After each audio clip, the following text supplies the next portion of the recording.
Hello everyone, दृष्टि की teaching exam YouTube channel में एक बार फिर से आपका स्वागत है। मैं हूं गीतांजलि शुक्ला।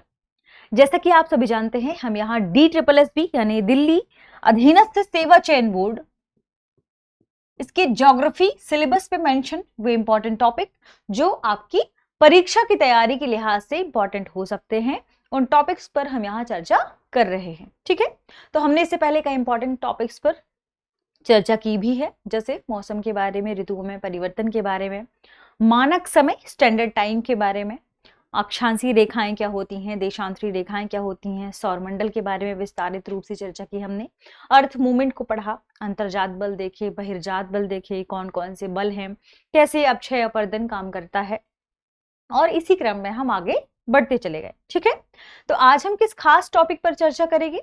ये क्रम लगातार चल रहा है और जैसे ही हमने अपर्दन के बारे में चर्चा की थी, अपर्दन के बाद इंपॉर्टेंट चीज आ जाती है कि आखिर अपर्दन के कारकों के माध्यम से किस प्रकार के स्थलाकृतियों का निर्माण होता है, कैसे उच्चावचों का निर्माण या इनका फॉर्मेशन होता है। ठीक है, हमने वो भी देखा और हमने उसमें क्रमशः पर्वत पठार के बारे में चर्चा करने की बात कही थी, जिसमें हमने पर्वतों के बारे में चर्चा कर ली है। आज का जो हमारा सेगमेंट होगा वह संबंधित होगा पठार से। ठीक है, क्योंकि हमने पर्वत के बारे में पढ़ा है, माउंटेन्स के बारे में पढ़ा कि पर्वत क्या होते हैं, इनकी आकृति कैसी होती है। ऐसा कहा जाता है कि जो पर्वत हैं ये उच्चावचों की पहली श्रेणी में शामिल है, या आप कह सकते हैं कि इसकी पहली श्रेणी में सम्मिलित किए जाते हैं। जो उच्चावचों की दूसरी श्रेणी है उसे हम पठार कहते हैं, या आप कह सकते हैं कि पठारों को प्लेटू को किसके भीतर, उच्चावचों की दूसरी श्रेणी में, उच्चावचों की द्वितीय श्रेणी के भीतर सम्मिलित किया जाता है। द्वितीय श्रेणी के भीतर क्या किया जाता है, सम्मिलित किया जाता है। ठीक है, और यह भी ध्यान रखना है जब हम बात करते हैं पूरी पृथ्वी की धरातल में पाए जाने वाले उच्चावचों के बारे में, तो पर्वत, पठार और मैदान इनमें शामिल हो जाते हैं और इनमें विभिन्न प्रकार की अलग छोटी छोटी स्थलाकृतियां या उच्चावचों का भी निर्माण होता है।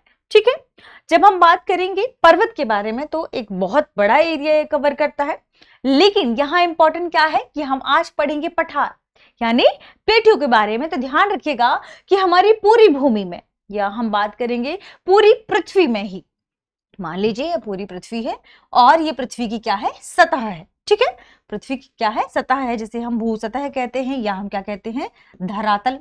ठीक है, तो जो पृथ्वी की चारों ओर सतह है, भूपर्पटी है, यदि हम इस भूपटल की बात करें तो भूपटल के पूरे समस्त भूपटल के लगभग 33% भाग को पठार कवर करते हैं। तो ध्यान रखिएगा, लगभग 33% भाग पर क्या पाए जाते हैं, पठार पाए जाते हैं।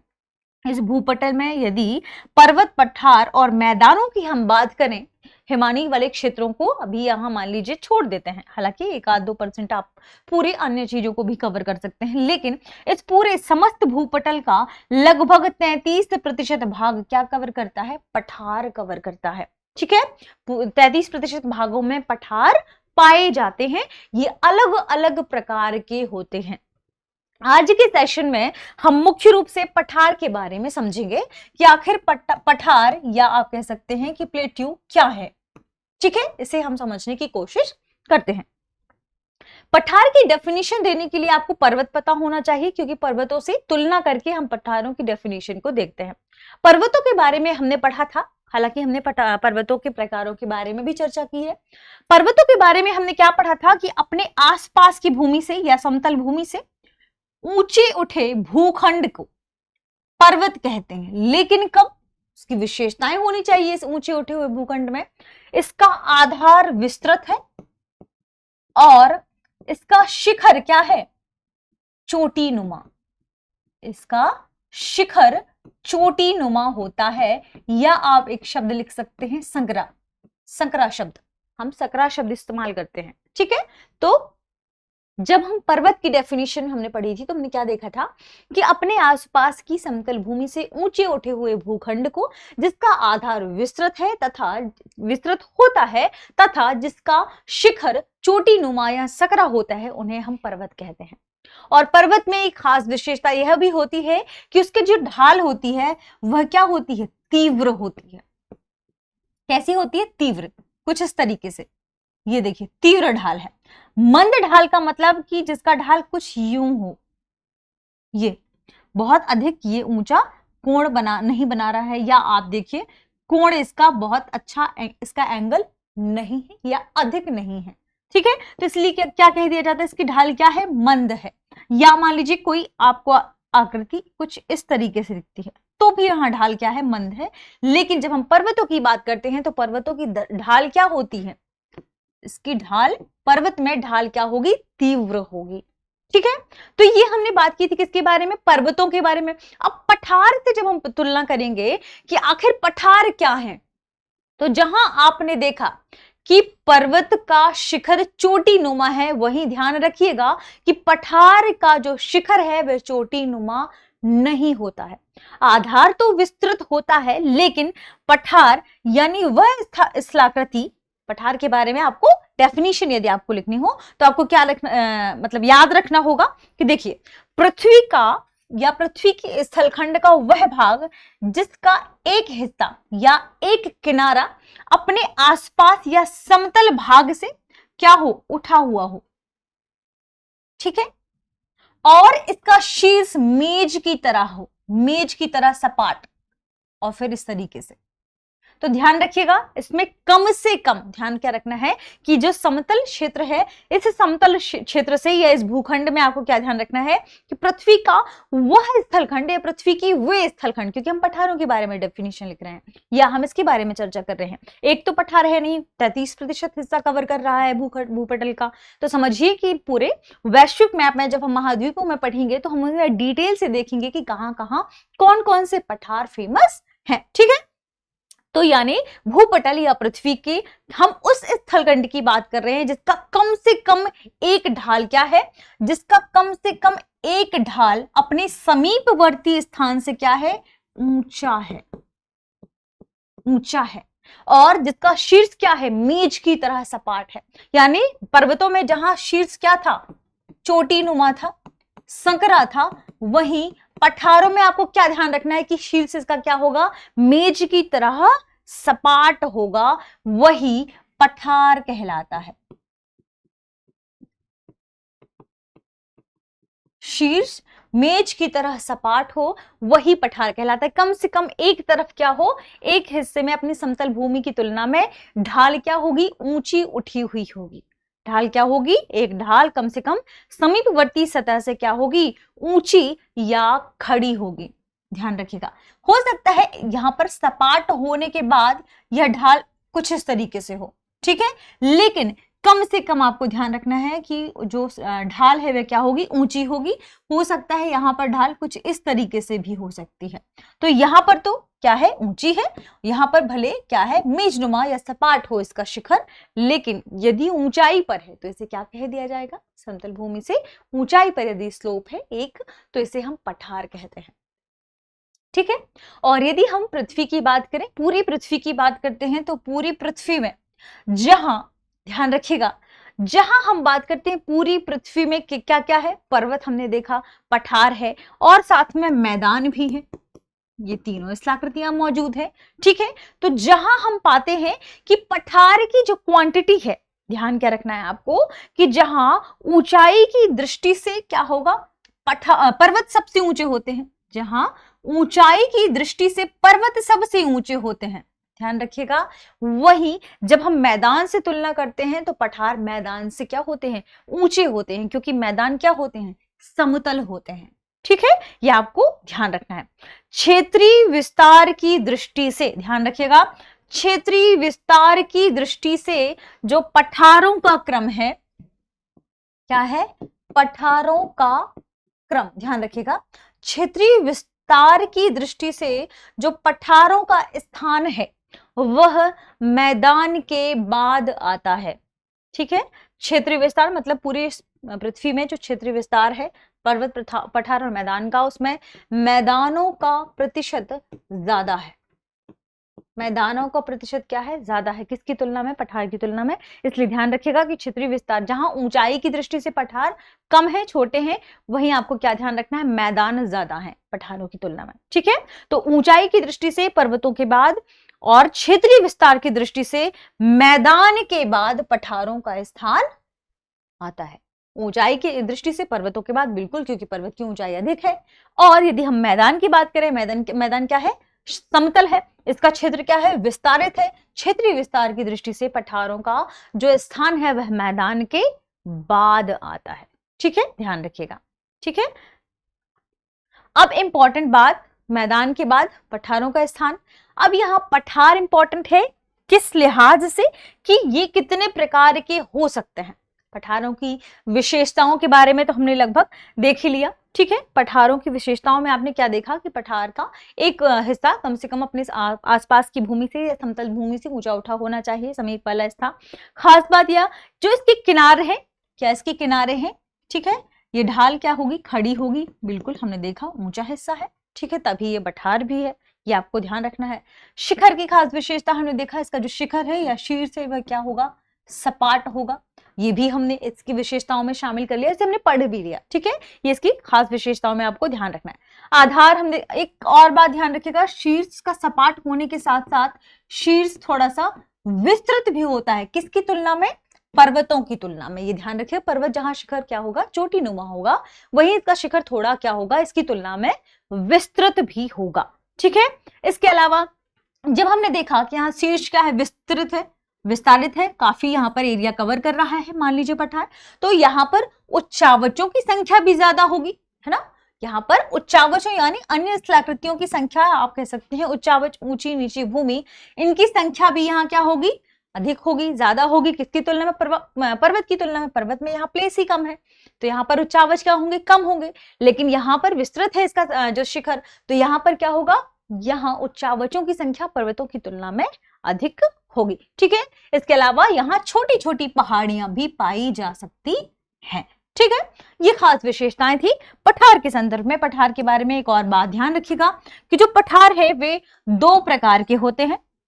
दो प्रकार के कैसे, एक तो समझिए कि जो पठार है वे अंतर्जात बल की वजह से निर्मित होते हैं, और दूसरे वे पठार जो बहिर्जात बल की वजह से निर्मित होते हैं। हम सभी जानते हैं पृथ्वी पर भू संचलन के लिए दो बल सहायक होते हैं, और उसकी वजह से ही पृथ्वी पर स्थलाकृतियों का निर्माण भी होता है। स्थलाकृतियों के निर्माण में जिन बलों की हमने बात की थी, अंतर्जात बल और बहिर्जात बल, इन दोनों बलों की वजह से पठार का भी फॉर्मेशन होता है। ठीक है, तो जब हम बात करेंगे पठार के प्रकारों के बारे में, टाइप ऑफ प्लेट्यू के बारे में ध्यान रखिएगा, पठारों के प्रकार, तो आपको क्या ध्यान रखना है कि जो पठार के प्रकार हैं वे दो तरीके से हैं। पहला अंतर्जात बल के द्वारा निर्मित पठार, और दूसरा बहिर्जात बल के द्वारा निर्मित पठार। ठीक है, तो जब हम अंतर्जात शक्तियों द्वारा निर्मित पठार की बात करेंगे, अंतर्जात शक्तियों के द्वारा निर्मित पठार, और दूसरा ध्यान रखें बहिर्जात शक्तियों के द्वारा निर्मित पठार। हमने अंतर्जात शक्तियों के बारे में और बहिर्जात शक्तियों के बारे में विस्तार से चर्चा की है। यदि आप इसका वीडियो देखना चाहते हैं तो दृष्टि टीचिंग एग्जाम यूट्यूब चैनल पर विजिट करिए और देखिए कि कहां पर विस्तार से इसके बारे में चर्चा की गई है। अंतर्जात बल में हमने कई प्रकार के बलों के बारे में पढ़ा है, जहां पटल विरूपणी बल के बारे में हमने विस्तार से चर्चा की है। आकस्मिक बल कौन कौन से हैं इनके बारे में हमने विस्तार से चर्चा की है ना, तो आप उन्हें उस वीडियोस में देख सकते हैं। बहिर्जात शक्तियों के बारे में जब हम चर्चा करते हैं तो हमने देखा कि कैसे जो अनाच्छादन की क्रिया है उसमें अक्षय और अपर्दन शामिल हो जाते हैं। कैसे अपर्दन के विभिन्न कारकों के माध्यम से, चाहे जल हो, पवन हो, नदियां हैं, इनके माध्यम से विभिन्न प्रकार की स्थलाकृतियों का निर्माण होता है। वैसे ही फॉर्मेशन पठार का भी होता है बहिर्जात शक्तियों के माध्यम से। तो जब हम बात करेंगे अंतर्जात शक्तियों के माध्यम से निर्मित पठारों के बारे में, तो अंतर्जात यानी पृथ्वी के आंतरिक हिस्से से जो बल कार्य कर रहे हैं, आंतरिक हिस्से से बल कार्य करने के कारण जो पृथ्वी के उच्चावचों में या पृथ्वी के धरातल पर जिस प्रकार के पठारों का फॉर्मेशन होता है वही अंतर्जात शक्तियों द्वारा निर्मित पठार कहलाते हैं, जैसे अंतरा पर्वतीय पठार। ध्यान रखिएगा, अंतरा पर्वतीय पठार, इनके नाम आपको नोट करवा रहे हैं ताकि हम अगली क्लास में इनके बारे में डिटेल से चर्चा कर लें। अंतरा पर्वतीय पठार, ठीक है, ये क्या होते हैं इन्हें हम डिटेल से जानेंगे। ठीक है, दूसरा ही अंतर्जात बल के माध्यम से यदि पर्वतों के निर्माण की बात करें तो वह है महाद्वीपीय पठार। महाद्वीपीय पठार, ठीक है, ये भी पृथ्वी के आंतरिक हिस्से से लगने वाले बल की वजह से इनका फॉर्मेशन होता है। ठीक है, तीसरा है पर्वत पदीय पठार। पर्वत पदीय पठार, ध्यान रखिएगा, अभी इस पे कंफ्यूज मत होइएगा, हम इनके बारे में डिटेल से चर्चा करेंगे कि ये क्या है। ठीक है, पर्वत पदीय पठार के बाद ज्वालामुखी या ज्वालामुखी पठार, या आप इसे लावा पठार भी कह सकते हैं। ध्यान रखिएगा, इसे आप लावा पठार भी कह सकते हैं। ठीक है, फिर पांचवा जो इसी के अंतर्गत शामिल किया जाता है वह है गुंबदाकार पठार। इसका फॉर्मेशन कैसे होता है ये भी हम समझने की कोशिश करेंगे। गुंबदाकार पठार, हम अंतर्जात शक्तियों द्वारा निर्मित पठारों के बारे में अलग से पूरा एक सेशन लेंगे जिसपे इनके बारे में हम डिटेल से चर्चा करेंगे। ठीक है, और बहिर्जात शक्तियों के से निर्मित जो पठार है उनके बारे में भी एक सेशन लेंगे और उसके बारे में भी हम डिटेल से चर्चा करेंगे। ठीक है, जब हम बहिर्जात शक्तियों द्वारा निर्मित पठारों की बात करेंगे तो ध्यान रखिएगा, बहिर्जात अपर्दन के कारकों में हमने चर्चा की थी, जल की, पवन की, हिमानी की, इन सभी के माध्यम से अलग अलग प्रकार की स्थलाकृतियों का निर्माण होता है। ठीक है, बहिर्जात शक्तियों में जो पहले पठार के बारे में हम चर्चा करेंगे वह होगा हिमानी निर्मित पठार। ध्यान रखिएगा, हिमानी निर्मित पठार, कैसे इनका फॉर्मेशन होता है यह भी देखेंगे। ठीक, दूसरा जल द्वारा निर्मित पठार, और तीसरा पवन, हवा, हालांकि पवन शब्द आपको यूज करना है, द्वारा निर्मित पठार। ठीक है, तो जब हम बात करेंगे अंतर्जात शक्तियों के बारे में तो इन्हें हम डिटेल से देखेंगे, जब हम बात करेंगे बहिर्जात शक्तियों के बारे में तो हम इसे डिटेल से देखेंगे। जल द्वारा निर्मित पठार, इनका फॉर्मेशन कैसे होता है इसके बारे में हम उस पर चर्चा करेंगे। ठीक है, आज के लिए जो आपका मुख्य फोकस होना चाहिए वह क्या, पठारों के बारे में, पठार क्या है, इनका फॉर्मेशन कैसे होता है इसके बारे में। ठीक है, दूसरी बात यह भी ध्यान रखना है कि जो विभिन्न क्षेत्र में, हालांकि लगभग हर महाद्वीपों में आपको इनका फॉर्मेशन दिखेगा। अब आपका एक इंपॉर्टेंट काम है या आप कह सकते हैं एक होमवर्क है, वह यह है कि आपको एटलस देखना है, आपको विश्व मैप देखना है। ठीक है, विश्व मानचित्र देखना है, वर्ल्ड मैप देखना है, आपको इसमें देखना है कि कहां पर कौन कौन से मुख्य पठार पाए जाते हैं हर महाद्वीप में, और हर महाद्वीप के मुख्य पठारों की आपको एक पूरी सीरीज अपने पास नोट करना है ताकि आपको आसानी होगी विभिन्न पठारों के बारे में। जब हम यहाँ चर्चा करेंगे तो आपके पास एक इमेज बनेगी कि वह इस महाद्वीप में पाया जाता है, इस क्षेत्र में है, और उसका जो पूरा विस्तार है वह कहां से कहां तक है। ठीक है, तो हम डिटेल से चर्चा करेंगे अगले सेशन में अंतर्जात शक्तियों द्वारा निर्मित पठारों के बारे में, और उसके बाद बहिर्जात शक्तियों के द्वारा निर्मित पठारों के बारे में। मिलते हैं अगले सेशन में, तब तक आप सभी पढ़ते रहें, रिवीजन करते रहें। शुक्रिया।